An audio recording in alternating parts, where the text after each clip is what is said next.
நம்மோடு பத்திரிகையாளர் அரவிந்த் குணசேகரன் இணைக்கிறார். வணக்கம் சார். வணக்கங்க. அமலாக்கத்துறையால் கைது செய்யப்பட்டிருக்கிறார் டெல்லி முதலமைச்சர். எப்படி பாக்குறீங்க, உங்களுடைய முதற்கட்ட பார்வை? அமலாக்கத்துறையானது தற்போது டெல்லி முதலமைச்சர் அரவிந்த் கெஜ்ரிவாலை சட்டவிரோத பண பரிவர்த்தனை வழக்கில் கைது செய்திருக்கிறார்கள். முன்னதாக இன்றைய தினம் அவருடைய மனுவானது டெல்லி உயர்நீதிமன்றத்தில் விசாரணைக்கு வந்தது. அப்போது கெஜ்ரிவால் தரப்பில் ஆஜரான மூத்த வழக்கறிஞர் கைதிலிருந்து பாதுகாப்பு அளிக்கும் பட்சத்தில் கெஜ்ரிவால் இந்த வழக்கில் விசாரணைக்கு ஆஜராக தயார் என்று கூறியிருந்தார். ஆனால் உயர்நீதிமன்றமானது கைதிலிருந்து எந்த பாதுகாப்பையும் தர மறுத்துவிட்டார்கள். அதனைத் தொடர்ந்து இந்த உத்தரவானது 4 மணிக்கு கொடுக்கப்பட்டது.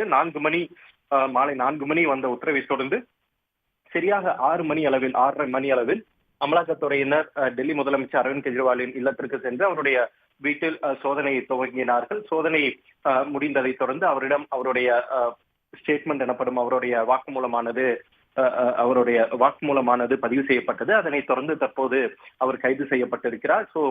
கடந்த 2 மாதங்களில், அதாவது பிப்ரவரி மாதம் ஜார்க்கண்ட் முதலமைச்சர் ஹேமந்த் சோரன் கைது செய்யப்பட்டார். தற்போது மார்ச் மாதம் டெல்லி முதலமைச்சர் அரவிந்த் கெஜ்ரிவால் கைது செய்யப்பட்டிருக்கிறார். 2 எதிர்கட்சிகள் ஆளும் மாநிலங்களை சேர்ந்த 2 மூத்த தலைவர்களும் முதலமைச்சர்களையும் அமலாக்கத்துறை கைது செய்திருக்கிறது. இந்த வழக்கில் விசித்திரம் என்னவென்றால், கெஜ்ரிவால் எதன் அடிப்படையில் கெஜ்ரிவாலை கைது செய்தார்கள் என்ற கேள்விதான் பிரதானமாக எழுகிறது. ஏனென்றால் சிபிஐ தொடர்ந்த வழக்கு தான் இது. அதாவது டெல்லியில் உள்ள டெல்லி லிக்கர் பாலிசி மதுபான கொள்கை வழக்கில் சிபிஐ வழக்கு பதிவு செய்கிறது. அந்த வழக்கில் கெஜ்ரிவால் குற்றவாளியாக சேர்க்கப்படவில்லை.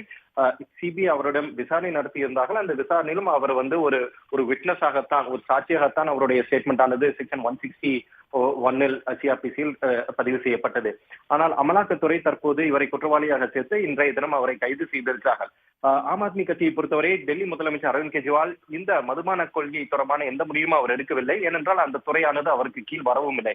அவர் முதலமைச்சராக துறை இலாக்கா இல்லாத முதலமைச்சராகத்தான் அவர் தொடர்ந்து செயல்பட்டு இருக்கிறார். அவரிடம் எந்த இலாக்காவும் கிடையாது. அந்த இலாக்காவானது மணீஷ் சிசோடியா வசம் இருந்தது. அவர் கைது செய்யப்பட்டிருக்கிறார். தற்போது அரவிந்த் கெஜ்ரிவாலும் கைது செய்யப்பட்டிருக்கிறார். இதைத்தான் ஆம் ஆத்மி கட்சி முன்வைக்கிறது. இந்த இலாக்கா அவரிடம் கிடையாது. எதன் அடிப்படையில் அமலாக்கத்துறை அவரை கைது செய்கிறார்கள்? முதலமைச்சர், அவருக்கு கீழ் உள்ள ஒரு அமைச்சர், அவரோட இலாக்காவில் நடைபெற்ற ஒரு தவறு நடந்திருக்குமாயினும் முதலமைச்சரை எவ்வாறு கைது செய்கிறார்கள்? எனவே இது ஒரு அரசியல் பழிவாங்கும் செயல் என்பதுதான் ஆம் ஆத்மி கட்சியின் நிலைப்பாடாக இருக்கிறது. ஆனால் அமலாக்கத்துறையை பொறுத்தவரை இல்லை, அரவிந்த் கெஜ்ரிவாலை நாங்கள் டெல்லி முதலமைச்சர் என்ற காரணத்துக்காக கைது செய்யவில்லை. ஆனால் இந்த பணமானது, இந்த டெல்லி மதுபான கொள்கை முறைகேட்டில் கிடைத்த பணமானது ஆம் ஆத்மி கட்சியின் தேர்தல் செலவுகளுக்காக பயன்படுத்தப்பட்டிருக்கிறது. எனவே ஆம் ஆத்மி கட்சியின் தலைவர் என்ற அடிப்படையில் அரவிந்த் கெஜ்ரிவாலை நாங்கள் கைது செய்கிறோம் என்பதுதான் அமலாக்கத்துறையின் கருத்தாக இருக்கிறது. எனவே ஒரு வினோதமான, ஒரு விசித்திரமான ஒரு வாதம்.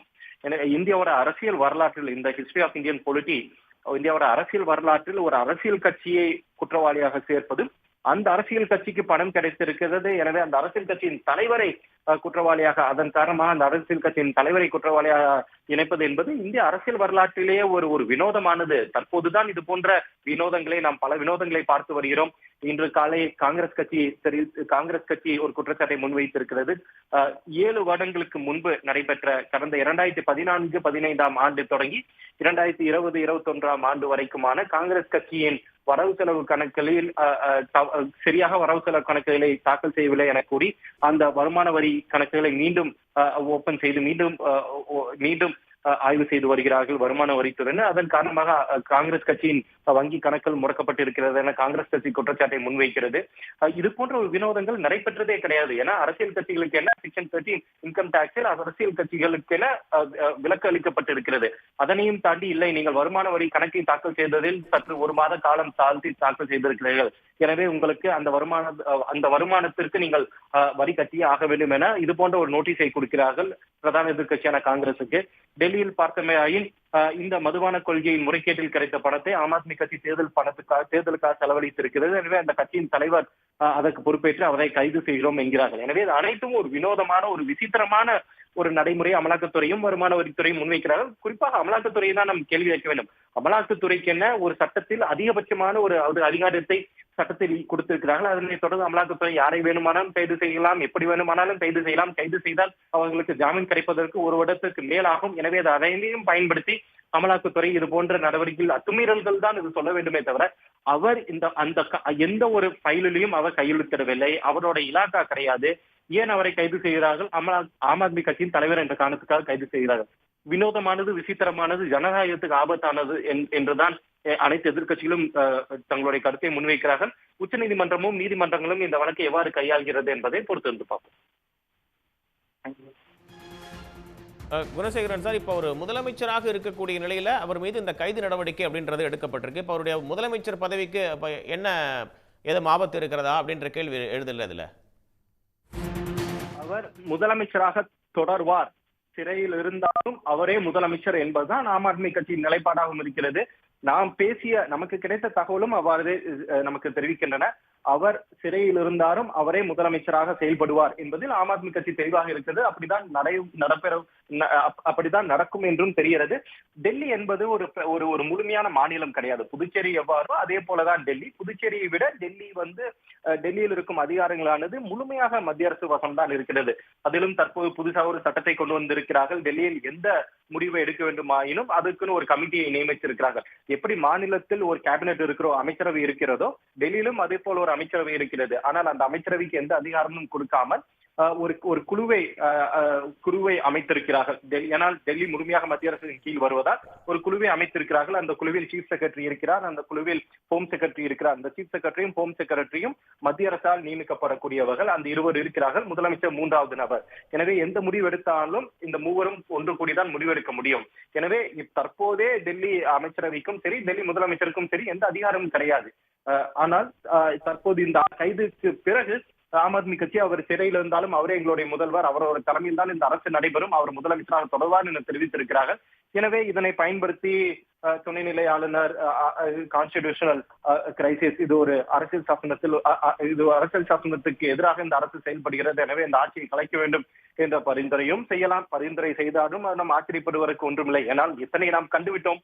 கடந்த 10 ஆண்டுகளில் பலதை கண்டிருக்கிறோம். தற்போது அதுவும் ஒன்று நடக்கும். இவர்களே அமலாக்கத்துறை வைத்து முதலமைச்சரை கைது செய்வார்கள்.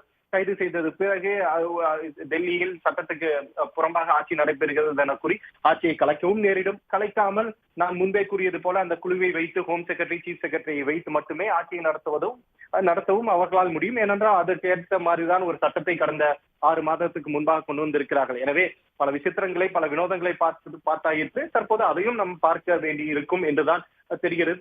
ஒன்று தெளிவாக தெரிகிறது, ஆம் ஆத்மி கட்சியை செதிலாக உடைக்க வேண்டும், முழுமையாக அந்த கட்சியை அளிக்க வேண்டும் என்ற நோக்கத்தில் தான் பாஜக செயல்படுவதாகத்தான் ஆம் ஆத்மி கட்சி தொடர்ந்து குற்றச்சாட்டை முன்வைத்து வருகிறது. அந்த குற்றச்சாட்டு உண்மையாக இருக்குமோ என்ற ஐயப்பாடும் தற்போது எழுகிறது. ஏனென்றால் ஆம் ஆத்மி கட்சியோட மூத்த தலைவர்கள் அனைவரும் தற்போது சிறையில் இருக்கிறார்கள். மணிஷ் சிசோடியா டெல்லியில் துணை முதல்வராக இருந்தார், சிறையில் இருக்கிறார். சஞ்சய் சிங் ஆம் ஆத்மி கட்சியின் பாராளுமன்ற குழு தலைவராக இருந்தார், அவரும் கைது செய்யப்பட்டு சிறையில் இருக்கிறார். சத்யேந்தர் ஜெயின் மூத்த அமைச்சர், அவரும் கைது செய்யப்பட்டு சிறையில் இருக்கிறார். தற்போது முதலமைச்சர் கெஜ்ரிவாலும் கைது செய்யப்பட்டு சிறையில் இருக்கிறார். எனவே இந்த கட்சியின் 4 தூண்கள், ஒரு ஆம் ஆத்மி கட்சியின் 4 தூண்கள் என்றால் இந்த நால்வர் தான். இந்த 4வரும் தற்போது கைது செய்யப்பட்டு சிறையில் இருக்கிறார்கள். எனவே ஒரு வழியாக ஆம் ஆத்மி கட்சியை முழுமையாக முடித்து விட்டார்கள் என்றுதான் தெரிகிறது. அப்போ ஒரு திட்டமிட்டு ஒரு இது போன்ற ஒரு செயலை ஒன்றிய அரசு செய்கிறது அப்படின்னு தான் புரிஞ்சுக்கணுமா? அதுல திட்டமிட்டு தான் செய்கிறார்கள். இதில் வேற எந்த ஒரு கேள்வியே வேண்டாம். இது முழுமையாக திட்டமிடப்பட்டு அரசியல் ஆதாயங்களுக்காக அமலாக்கத்துறை சட்டவிரோதமாக பயன்படுத்தப்பட்டு நடைபெறும் காட்சிகள் தான் டெல்லியில் நடைபெற்றுக் கொண்டிருக்கிறது. ரொம்ப சிம்பிளான ஒரு கேள்விங்க. முதலமைச்சர், இலாக்கா அல்லாத முதலமைச்சர், இந்த துறையோட அமைச்சர் ஒருவர் இருக்கிறார், அவர் கைது செய்யப்பட்டிருக்கிறார். அந்த துறையோட அதிகாரிகள் கைது செய்யப்படவில்லை, ஆனால் அந்த துறையோட அமைச்சர் கைது செய்யப்பட்டிருக்கிறார். அதிகாரிகள் கையொப்பமிட்ட பிறகே அந்த கோப்புலான அமைச்சரிடம் வரும். அதையெல்லாம் நாம் விட்டு விடுவோம். அந்த துறையோட அமைச்சர் கைது செய்யப்பட்டிருக்கிறார். முதலமைச்சர் இலாக்கா அல்லாத முதலமைச்சரை ஏன் கைது செய்கிறார்கள்? அவர் ஏதேனும் கையொப்பமிட்டாரா? அவர் ஏதேனும் முடிவெடுத்தாரா? இல்லை, அந்த குற்றச்சாட்டு கிடையாது. பின் என்ன குற்றச்சாட்டு? இந்த பணமானது, இந்த மதுபான கொள்கையில் கிடைத்த பணமானது ஆம் ஆத்மி கட்சியின் தேர்தல் செலவுக்காக பயன்படுத்தப்பட்டிருக்கிறது. எனவே ஆம் ஆத்மி கட்சியை குற்றவாளியாக சேர்க்க இவர்கள் முடிவெடுத்து விட்டார்கள். அதுவும் ஒரு வினோதமானது, விசித்திரமானது. ஏன்னா ஒரு அரசியல் கட்சியை குற்றவாளியாக எப்படி சேர்க்க முடியும்? அதற்கு அமலாக்கத்துறை என்கிறது கம்பெனிகளை, நிறுவனங்களை நாங்கள் குற்றவாளியாக சேர்க்கிறோம். செக்ஷன் 60 பயன்படுத்தி, குற்றவாளியா 62 நினைக்கிறேன், அதை பயன்படுத்தி ஒரு நிறுவனத்தை நாங்கள் குற்றவாளியாக சேர்க்கிறோம். அதே போல அரசியல் கட்சியும் அசோசியேஷன் ஆஃப் பாடி. எனவே அரசியல் கட்சியும் நாங்கள் கம்பெனியாக இன்டர்பிரட் பண்ணி அதை கம்பெனியாக எடுத்துக்கொண்டு ஒரு அரசியல் கட்சியிலும் எங்களால் குற்றவாளியாக சேர்க்க முடியும். எனவே அரசியல் கட்சி ஆம் ஆத்மி கட்சியும் நாங்கள் குற்றவாளியாக சேர்க்கிறோம். ஆம் ஆத்மி கட்சியின் தலைவர் ஆம் ஆத்மி கட்சி குற்றவாளியாக சேர்த்த பிறகு அந்த கட்சிக்கென ஒரு ரெப்ரசன்டேட்டிவ், ஒரு பிரதிநிதி இருப்பார். அதான் அந்த கட்சியின் தலைவர். எனவே கெஜ்ரிவால் தான் அந்த தலைவர். என்ன அவரை கைது செய்கிறோம் என்பதுதான் அமலாக்கத்துறை அந்த காரணத்தை முன்வைத்துதான் கைது செய்திருக்கிறார்கள்.